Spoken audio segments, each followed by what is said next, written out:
Bienvenidos a este video explicativo sobre el acero estructural, un material fundamental en la construcción moderna debido a su alta resistencia, durabilidad y versatilidad en diferentes tipos de estructuras. A lo largo de este video abordaremos qué es el acero estructural, su reseña historia, principales características, sus ventajas y desventajas, etapas constructivas y un caso emblemático en el que haya sido utilizado el material con éxito. El acero estructural es un material ampliamente utilizado en la ingeniería civil y la construcción debido a sus excelentes propiedades mecánicas. Se define como un tipo de acero diseñado específicamente para la fabricación de estructuras que soportan cargas, como edificios, puentes, torres, naves industriales y otras obras de infraestructura.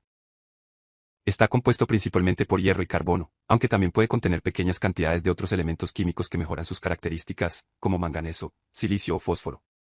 El acero estructural se caracteriza por su alta resistencia, ductilidad, durabilidad y capacidad de deformarse sin romperse, lo que lo convierte en un material seguro y eficiente para soportar esfuerzos y cargas en diferentes tipos de construcciones. La evolución del acero estructural ha sido un proceso que se ha desarrollado durante miles de años. La historia comienza con el descubrimiento y uso del hierro por las primeras civilizaciones humanas. Aproximadamente hacia el 3000 a.C., distintas culturas aprendieron a extraer hierro a partir de minerales mediante procesos de calentamiento en hornos primitivos. En esta época el hierro se utilizaba principalmente para fabricar herramientas, armas y utensilios, ya que era más resistente que materiales como el bronce. Sin embargo, el hierro que se obtenía era relativamente impuro y frágil, por lo que no se utilizaba aún en la construcción de grandes estructuras. Durante la Edad Media, entre los años 500 y 1500, se desarrollaron mejores técnicas para trabajar el hierro, especialmente mediante procesos de forja y calentamiento en hornos rudimentarios. En este periodo el hierro forjado comenzó a emplearse en algunos elementos arquitectónicos y estructurales, como rejas, puertas, cadenas y refuerzos en ciertas construcciones y puentes.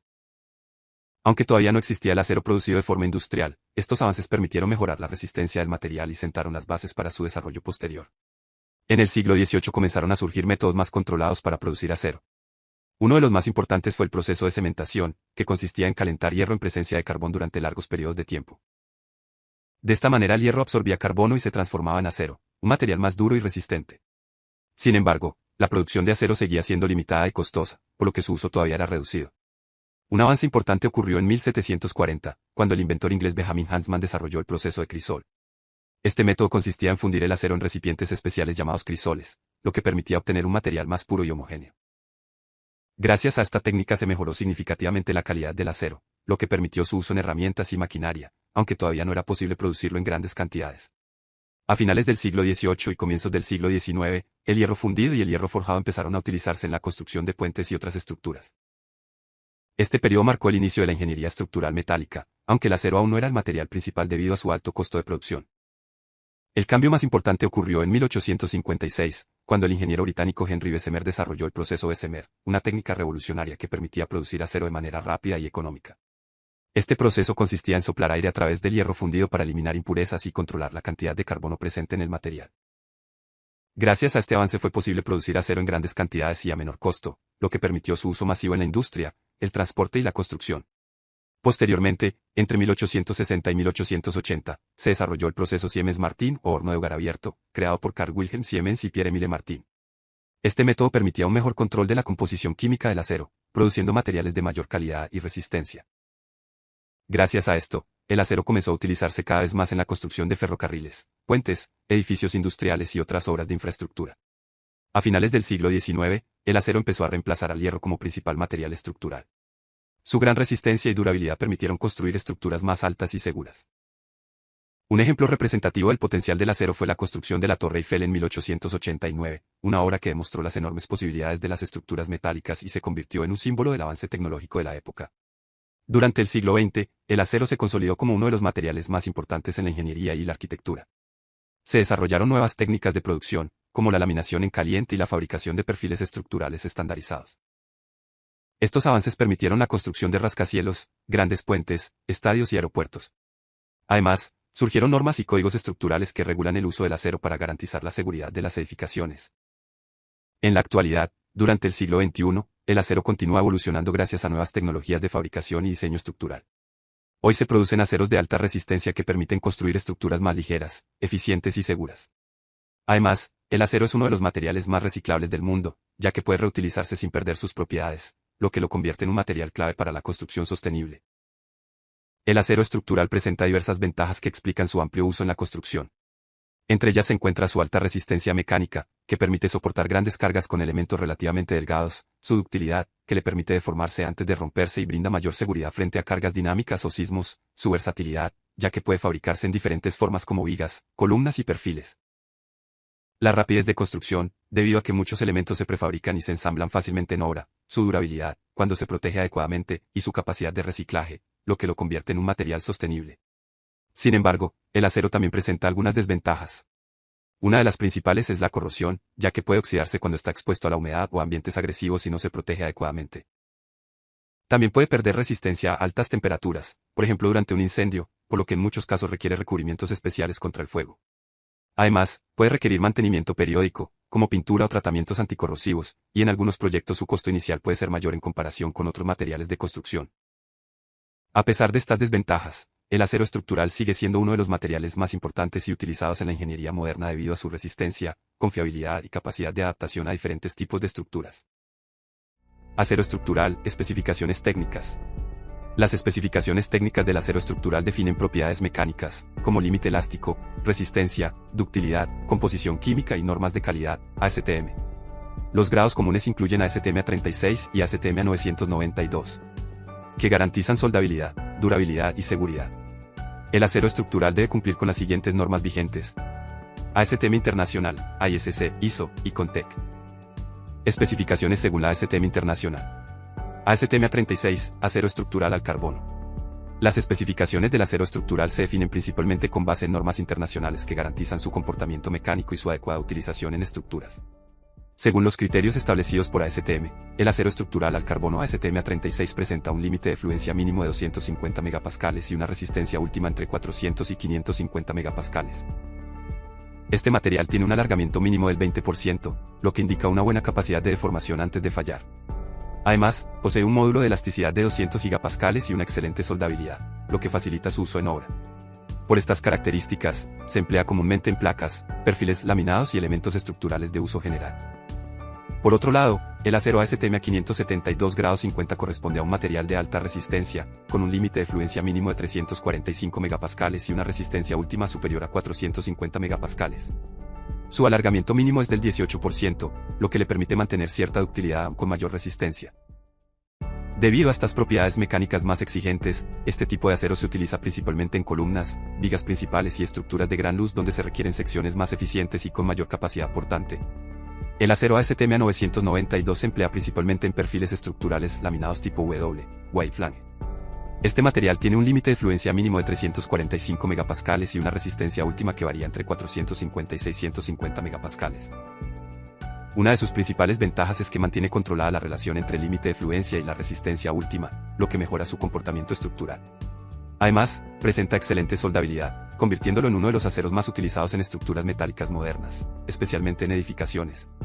En el caso del acero ASTM A500, este se utiliza en perfiles tubulares estructurales.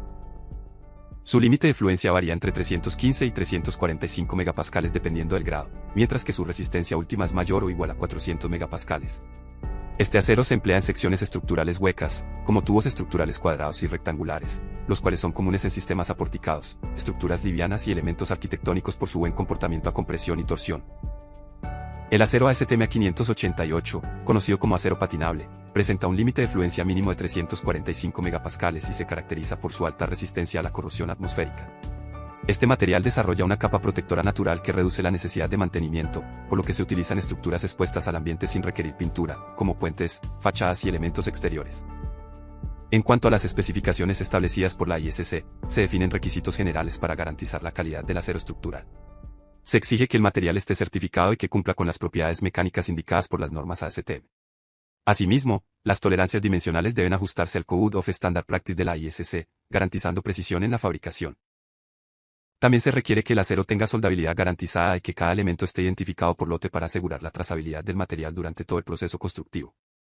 Respecto a las propiedades mecánicas mínimas consideradas por la ISC, el acero estructural se caracteriza por un módulo de elasticidad de 200,000 megapascales, un coeficiente de Poisson de 12 y 30 y una densidad aproximada de 7.850 kilogramos por metro cúbico. Además, presenta un coeficiente de expansión térmica de 12 por 10 a la menos 6 por grados Celsius, lo cual es importante para evaluar los efectos de cambios de temperatura en la estructura. Estas propiedades son fundamentales para los cálculos estructurales y el diseño seguro de los elementos.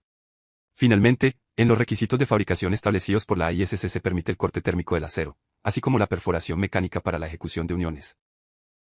También se establecen tolerancias geométricas que deben cumplirse durante el proceso constructivo. La rectitud máxima permitida corresponde a la longitud del elemento dividida entre 1000, lo que limita las deformaciones iniciales de los elementos. Además, se exige un control adecuado de deformaciones para garantizar que los elementos estructurales mantengan su comportamiento previsto y no se vean afectados durante el montaje o servicio. Control de calidad del acero estructural. El control de calidad del acero estructural se realiza en 3 etapas: recepción, fabricación y montaje, cumpliendo con lo indicado por la NSR 10, ASTM Internacional y ISC. Control de calidad en recepción del material. En la etapa de recepción del acero estructural se debe verificar que el material entregado corresponda a lo especificado en los planos y documentos técnicos. Para ello se revisa la documentación del fabricante, se realiza inspección visual y se comprueban las dimensiones del material, asegurando que no existan defectos que comprometan el comportamiento estructural. Documentación.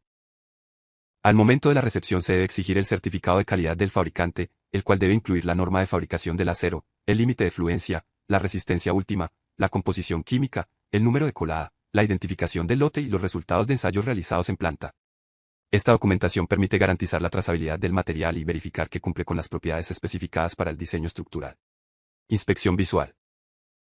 La inspección visual del acero estructural debe comprobar que el material no presente grietas, laminaciones, deformaciones permanentes, corrosión profunda, golpes o abolladuras. También se debe verificar que no existan defectos de laminación que puedan afectar la resistencia del elemento. La presencia de cualquiera de estos defectos debe ser evaluada y, de ser necesario, el material deberá ser rechazado. Verificación dimensional. La verificación dimensional consiste en medir las longitudes, espesores y geometría de los perfiles, comprobando la rectitud, perpendicularidad, torsión y escuadría. Estas mediciones deben compararse con las tolerancias permitidas por la normativa aplicable, siendo común que la rectitud máxima aceptable sea del orden de L/1000, donde L corresponde a la longitud del elemento. Control de calidad durante fabricación. Durante la fabricación de los elementos estructurales se debe controlar que los procesos de corte, perforación y armado no alteren las propiedades del acero ni introduzcan defectos. También se deben verificar las dimensiones finales de los elementos y la correcta preparación de superficies antes de la soldadura o aplicación de recubrimientos. Corte del acero. El corte del acero puede realizarse mediante métodos mecánicos o térmicos, siempre que los bordes resultantes queden libres de escoria y sin deformaciones. Debe evitarse el sobrecalentamiento del material, ya que éste puede modificar sus propiedades mecánicas. Los bordes cortados deben quedar uniformes y sin irregularidades que afecten el ensamblaje. Perforaciones. Las perforaciones deben ejecutarse con los diámetros especificados en planos y mantenerse libres de rebadas o deformaciones. Se debe controlar que los agujeros no presenten ovalamientos y que estén correctamente alineados para garantizar el adecuado comportamiento de las conexiones atornilladas. Preparación de superficies. Antes de realizar soldaduras o aplicar recubrimientos protectores, las superficies del acero deben limpiarse para eliminar grasa, óxido suelto, humedad o cualquier contaminante. Esta preparación es fundamental para garantizar la calidad de las soldaduras y la adherencia de los sistemas de protección contra la corrosión. Control dimensional de elementos fabricados. Una vez fabricados los elementos estructurales, se debe verificar su longitud total, alineación, escuadría y planicidad. También se revisa la posición de placas y rigidizadores, asegurando que coincidan con lo indicado en los planos estructurales. Control de calidad en montaje. Durante el montaje de la estructura se debe verificar la correcta ubicación de cada elemento, así como el cumplimiento de tolerancias geométricas. Este control incluye la alineación de columnas y vigas, la revisión de conexiones atornilladas y la inspección de soldaduras realizadas en campo. Alineación estructural. La alineación estructural implica verificar la verticalidad de columnas, la nivelación de vigas y el correcto plomo de la estructura. Estas comprobaciones son fundamentales para evitar esfuerzos adicionales no considerados en el diseño. Control de pernos. El control de pernos consiste en verificar el diámetro, grado y longitud de los pernos utilizados, así como el torque aplicado durante el ajuste. Este control asegura que las conexiones atornilladas desarrollen la resistencia prevista en el diseño estructural. Control de soldaduras en campo. Las soldaduras ejecutadas en obra deben ser inspeccionadas visualmente para verificar continuidad, tamaño del cordón y ausencia de defectos como porosidad o grietas. En conexiones críticas se pueden requerir ensayos adicionales. Ensayos para el acero estructural. Los ensayos del acero estructural constituyen el mecanismo mediante el cual se verifica que el material utilizado en la estructura cumple con las propiedades mecánicas, químicas y de comportamiento exigidas en el diseño. Estos ensayos se realizan tanto al material base como a las soldaduras y conexiones, con el fin de garantizar la resistencia, ductilidad y tenacidad necesarias para soportar las cargas de servicio y las solicitaciones sísmicas. Dependiendo del tipo de control requerido, Los ensayos pueden efectuarse en laboratorio o directamente en obra, y se clasifican principalmente en ensayos destructivos y ensayos no destructivos. La selección del tipo de ensayo depende de la criticidad del elemento estructural, el nivel de control especificado y las exigencias del proyecto. Ensayos destructivos. Los ensayos destructivos son aquellos que requieren extraer una muestra del material o de la soldadura y someterla a cargas hasta provocar su falla. Estos ensayos permiten conocer con precisión las propiedades mecánicas del acero, tales como resistencia, ductilidad y tenacidad. Aunque implican la destrucción de la probeta, son fundamentales para validar la calidad del material suministrado y confirmar que corresponde a lo especificado en los documentos técnicos.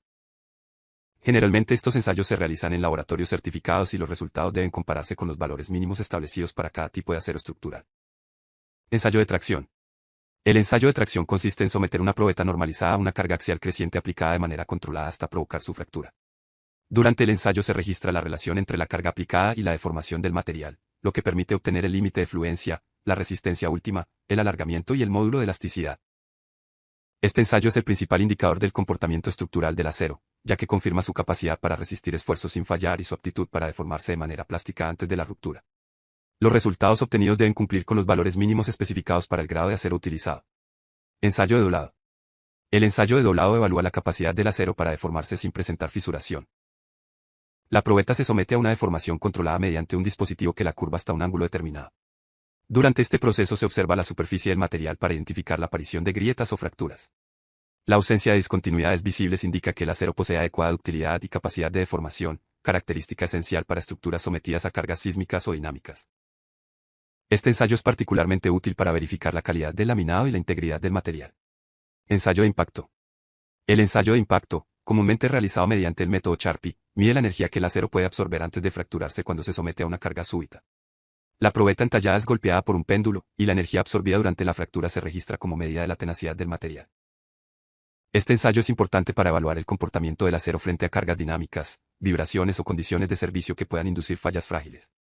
Una adecuada tenacidad garantiza que el material tenga capacidad para disipar energía sin fracturarse abruptamente. Ensayos no destructivos. Los ensayos no destructivos permiten evaluar la calidad del acero y de las soldaduras sin dañar el material ni comprometer su uso estructural. Estos métodos son ampliamente utilizados durante la fabricación y el montaje, ya que permiten detectar discontinuidades internas o superficiales que no son visibles a simple vista. La aplicación de estos ensayos es especialmente importante en conexiones críticas, soldaduras de penetración completa y elementos sometidos a altos esfuerzos. Los resultados de estos ensayos permiten aceptar, reparar o rechazar los elementos inspeccionados. Inspección visual. La inspección visual es el método más básico y el primero que se aplica durante el control de calidad. Consiste en examinar directamente la superficie del acero y las soldaduras con el fin de identificar defectos visibles como grietas, porosidad superficial, falta de continuidad, socavaciones o deformaciones. Este método requiere iluminación adecuada y, en algunos casos, el uso de instrumentos de medición para verificar dimensiones de cordones de soldadura. Aunque es un procedimiento simple, resulta fundamental para detectar irregularidades evidentes antes de aplicar ensayos más especializados. Líquidos penetrantes. El ensayo por líquidos penetrantes se utiliza para detectar discontinuidades abiertas en la superficie del acero. El procedimiento consiste en aplicar un líquido penetrante que se introduce en las grietas superficiales, eliminar el exceso y posteriormente aplicar un revelador que hace visible el defecto. Este método es eficaz para detectar fisuras finas que no pueden observarse a simple vista y se utiliza comúnmente en inspecciones de soldaduras y zonas sometidas a esfuerzos elevados. La interpretación de los resultados permite identificar la ubicación y extensión de las discontinuidades. Partículas magnéticas. El ensayo por partículas magnéticas se emplea en materiales ferromagnéticos, como el acero estructural, para detectar discontinuidades superficiales o cercanas a la superficie. El procedimiento consiste en magnetizar el elemento y aplicar partículas metálicas finas que se acumulan en las zonas donde existen irregularidades del campo magnético, indicando la presencia de grietas o defectos. Este método es rápido y confiable, y se utiliza frecuentemente en inspección de soldaduras, placas base y conexiones estructurales. Ultrasonido. El ensayo por ultrasonido utiliza ondas sonoras de alta frecuencia que se introducen en el material mediante un transductor. Estas ondas se reflejan cuando encuentran discontinuidades internas, permitiendo detectar inclusiones, porosidad o falta de fusión en soldaduras. Este método es altamente preciso y permite evaluar la calidad interna del acero sin necesidad de extraer muestras. Es particularmente útil para inspeccionar soldaduras de penetración completa y elementos estructurales de gran espesor. Etapas constructivas. En el campo de la construcción, las estructuras metálicas se han vuelto una elección favorita de muchos constructores. Gracias a su versatilidad, durabilidad, robustez y resistencia a los sismos. Pero para que las estructuras de acero sean seguras, es importante seguir ciertas etapas y procesos importantes. Incluyen desde los cálculos, diseños, ejecuciones y montaje final. Cada proceso es crucial, de esa forma se garantiza el éxito de la obra. De hecho, dichos procesos se aplican cuando se construye en concreto reforzado, es decir, la construcción tradicional. Algunas de estas etapas se logran hacer en simultáneo. Cabe recalcar que antes de construcción es vital conocer las características del terreno, ya que esto nos ayuda a desarrollar el proyecto de una manera más óptima y precisa. De esa forma, se reduce el margen de error de una manera significativa. Levantamiento topográfico. En este levantamiento topográfico de nuestro terreno, se conocerá las colindancias exactas a nuestro lote a construir, así como también la altimetría que se define como los cambios de nivel que presenta nuestra área. Sin este levantamiento topográfico, estaremos sin rumbo en la construcción de estructuras de acero, y desconocemos las dimensiones exactas de nuestro terreno. Tampoco se conocería las pendientes precisas que éste tiene. Estudio de suelo. Al realizar los estudios de suelo, se conocerán las propiedades mecánicas que experimentan el subsuelo de nuestro terreno. Por otro lado, se conocen las capas o extractos de la corteza terrestre del terreno. Uno de los datos que arroja el estudio del suelo es la capacidad que porta nuestro suelo, es decir, la determinación de cuánto resiste por metro cuadrado nuestro terreno y subsuelo. Recordemos que al suelo se le agrega peso de las estructuras metálicas del proyecto. Lamentablemente, sin un estudio de suelo no se puede conocer si el terreno es capaz de soportar todas las cargas gravitacionales que se le aplican debido al peso de la armazón metálica. Sin embargo, si el estudio de suelo arroja un valor bajo, es decir, que determine una poca capacidad de carga, se deben desarrollar medidas que contribuyan a la estabilidad del terreno y las estructuras de acero. Los procesos para ayudar a la estabilidad y resistencia del suelo son dictaminados por un geotecnista o especialista de la rama. Plano arquitectónico. El plano arquitectónico de la construcción que se realizará nos define los espacios ocupados que va a tener nuestro terreno, dependiendo del tipo de uso que el proyecto tendrá. Asimismo se distribuyen los espacios.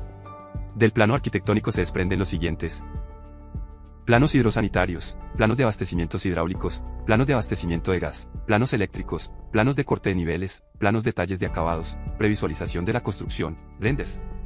Si ponemos un ejemplo de un plano arquitectónico para una nave industrial, en este se debe especificar todos los espacios internos y externos que tendrá la bodega. Asimismo, la ubicación de maquinarias o equipos que tendrá la nave industrial. Ya conociendo la colindancia del terreno, sabiendo la capacidad portante del suelo y teniendo claro la distribución de los espacios de nuestro proyecto constructivo, viene el cuarto paso. Diseño estructural. El diseño estructural es el encargado de dimensionar los elementos estructurales que conforman las estructuras metálicas del proyecto. Los elementos se diseñan para que puedan resistir acciones externas e internas, garantizando así la estabilidad de nuestra estructura.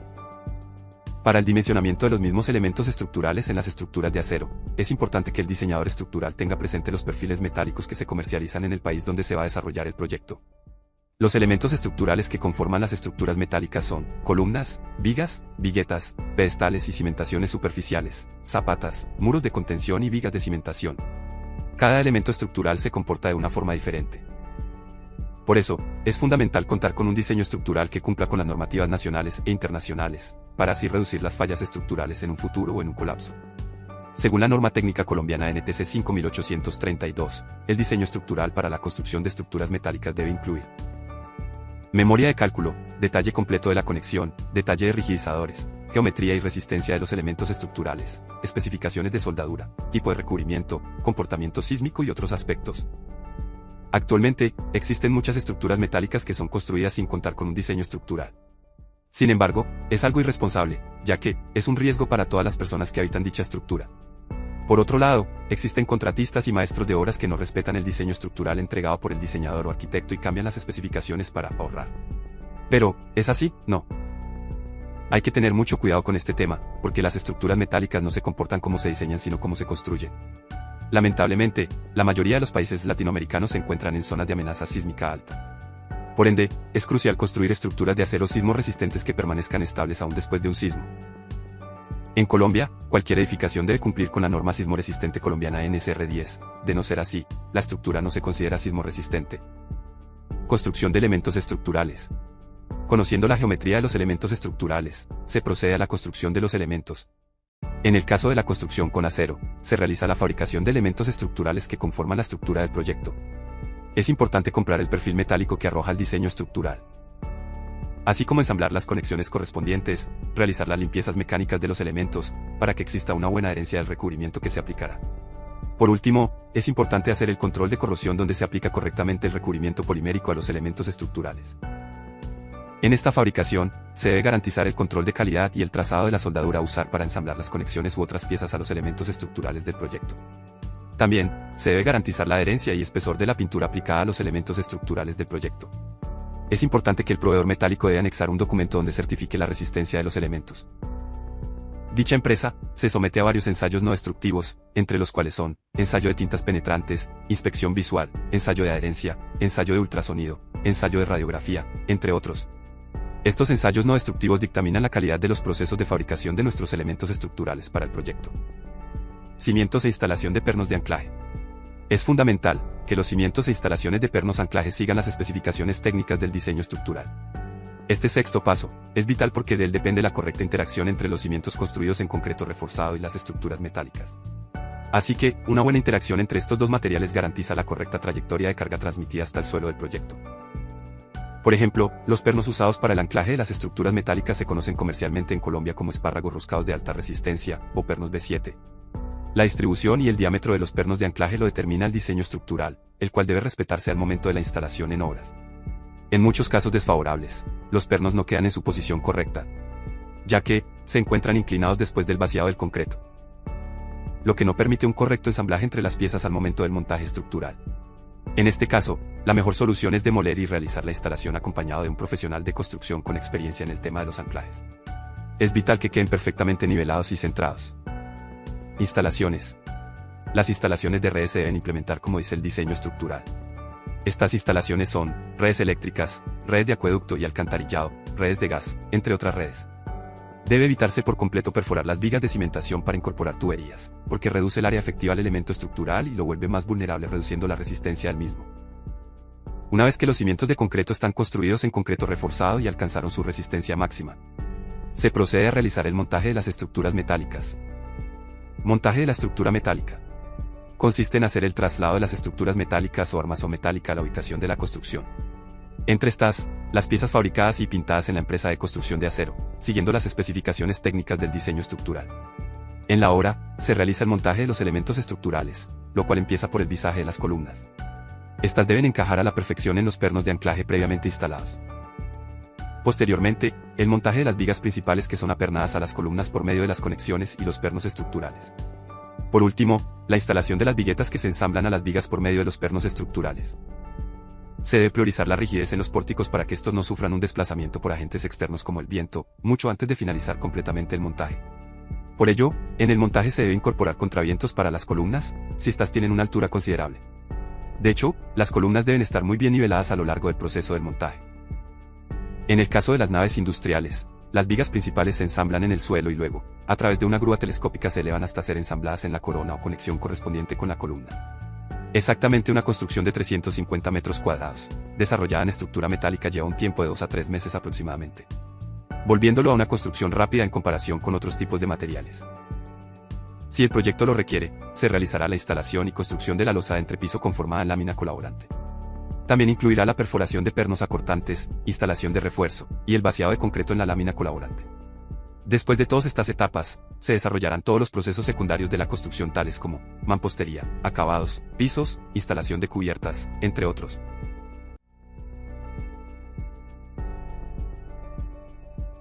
Antes de analizar el caso emblemático, observamos cómo la estructura de acero transmite sus cargas hacia el terreno mediante el sistema de cimentación. El proceso inicia con una zapata aislada de concreto armado de aproximadamente 2,3 metros de ancho, apoyada sobre capas de suelo, cemento y material selecto compactado que mejoran la capacidad portante del suelo. La zapata incorpora refuerzo inferior con barras número 6 separadas cada 15 centímetros y refuerzo superior con barras número 4 también cada 15 centímetros, permitiendo resistir los esfuerzos de flexión generados por la carga estructural. Sobre la zapata se dispone un pedestal de concreto de 12,55 por 0,55 metros, construido con concreto de resistencia FC 280 kg por centímetro cuadrado. Este elemento contiene 10 varillas longitudinales número 6, confinadas mediante estribos número 3 de 3/8 de pulgada cada 10 centímetros, asegurando la adecuada transmisión de esfuerzos desde la columna metálica hacia la cimentación. La conexión entre el acero estructural y el concreto se realiza mediante una placa base metálica de 55 por 55 centímetros y 1 y 3/8 pulgadas de espesor, anclada con 8 pernos de 1 pulgada de diámetro y 20 pulgadas de longitud, sobre la cual se apoya una columna tipo White Flange WF 14 por 74. En elementos tubulares se emplea una placa base de 30 por 30 centímetros con 4 pernos de 3/4 de pulgada, adaptándose a perfiles HSC 8 por 8 pulgadas. De esta manera se completa la ruta estructural de cargas, columna metálica, placa base, pedestal, zapata y finalmente el terreno natural, evidenciando cómo el acero estructural trabaja integrado con el concreto para garantizar estabilidad y seguridad estructural. En este punto se analizan los detalles de la unión entre una viga y una columna en acero estructural. En el esquema volumétrico se observa que la viga se conecta a la columna mediante una placa de anclaje y una pieza intermedia llamada bandera, que permiten transferir las cargas de forma controlada dentro del sistema metálico. La carga que viene del entrepiso desciende por la viga como esfuerzo cortante y, al llegar a la unión, se transmite a través de la bandera hacia la placa. Esta placa distribuye los esfuerzos y los introduce en la columna. Las soldaduras garantizan la continuidad del material, mientras que los rigidizadores en la columna evitan deformaciones locales en los patines debido a la concentración de esfuerzos. De esta forma, el acero trabaja como un sistema continuo donde cada elemento conduce la carga sin interrupciones, desde la viga hasta la columna. En las vistas frontal, lateral y en planta se entiende cómo esta unión se organiza geométricamente. Se aprecia la alineación de los elementos, la continuidad estructural y la forma en que la conexión mantiene estabilidad sin generar torsiones, lo cual es fundamental en sistemas metálicos. En el detalle constructivo se observa la solución real de la unión. Aparece una placa frontal conectada mediante pernos de acero, que trabajan principalmente a cortante, permitiendo una transferencia mecánica eficiente de la carga. Este tipo de conexión es común en acero estructural porque facilita el montaje en obra y asegura un comportamiento confiable bajo carga. En el análisis del eje fuerte se evidencia que la viga trabaja en la dirección donde el perfil tiene mayor inercia. Esto permite que el acero resista de manera más eficiente los momentos flectores, reduciendo deformaciones y mejorando el desempeño estructural de la unión. Finalmente, el perfil tipo WF utilizado responde a esta lógica. Su geometría de alas anchas y alma central permite resistir esfuerzos de flexión de forma eficiente, especialmente cuando se orienta correctamente respecto a su eje fuerte. El siguiente detalle corresponde al sistema de riostramiento en acero estructural, elemento fundamental para garantizar la estabilidad lateral del edificio frente a cargas sísmicas y de viento. En la vista general se observa una viga horizontal denominada brida inferior, a la cual llegan 4 diagonales de contraviento formando una configuración en X. Estas diagonales trabajan principalmente a tracción y compresión, reduciendo desplazamientos laterales y aumentando la rigidez global de la estructura. La conexión se realiza mediante planchas de acero de 3 diagonal 16 de pulgada y una plancha de apoyo de 12 y 30 por 0,5 metros, unidas mediante soldadura de filete ejecutada en campo, lo que permite ajustar correctamente el sistema durante el montaje. Las diagonales superiores utilizan barras de acero de diámetro 3/8 de pulgada y las inferiores barras de media pulgada, mostrando cómo el diseño adapta la sección según las fuerzas transmitidas. Cada contraviento incorpora un tensor metálico que permite regular la tensión del sistema. Este templador funciona mediante roscas opuestas, una de hilo derecho y otra de hilo izquierdo, de modo que al girarlo se acorta o alarga la barra, asegurando el correcto pretensado estructural. En este último detalle constructivo observamos un sistema de acero estructural diferente a los pórticos tradicionales, el steel framing, o entramado ligero de perfiles conformados en frío. Aunque utiliza secciones más delgadas, el principio estructural sigue siendo el mismo, transmitir las cargas de forma continua y controlada hasta la cimentación. El sistema se compone de 3 partes. Primero, el muro portante inferior, formado por montantes verticales en perfil tipo C y una solera superior perfil U que distribuye las cargas hacia el entrepiso. Sobre este se apoya la estructura horizontal, conformada por vigas de entrepiso también en perfil C, estabilizadas perimetralmente mediante una cenefa metálica. Un elemento clave es el rigidizador de alma, colocado dentro de la viga justo donde llegan los montantes superiores, evitando deformaciones locales por cargas concentradas. Para garantizar estabilidad lateral, se incorporan flejes metálicos de arriostramiento que impiden la rotación de las vigas durante su trabajo estructural. Encima se instala un tablero de multilaminado fenólico de 25 mm que funciona como diafragma rígido horizontal, distribuyendo las fuerzas dentro del sistema. El muro del nivel superior se apoya sobre este diafragma mediante una solera inferior, manteniendo la alineación exacta entre montantes superiores, vigas y montantes inferiores, permitiendo que las cargas bajen en línea recta. De esta manera, incluso en sistemas livianos, el acero estructural garantiza precisión, continuidad resistente y eficiencia constructiva. Con estos detalles ya claros, ahora podremos observar cómo todos estos principios se aplican en un caso real de arquitectura e ingeniería.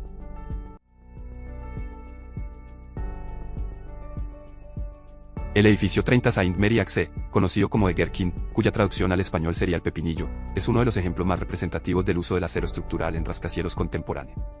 El proyecto surge después de que el antiguo edificio Baltic Exchange fuera destruido en 1992 por un atentado, lo que abrió la oportunidad de replantear completamente este sector del distrito financiero de Londres.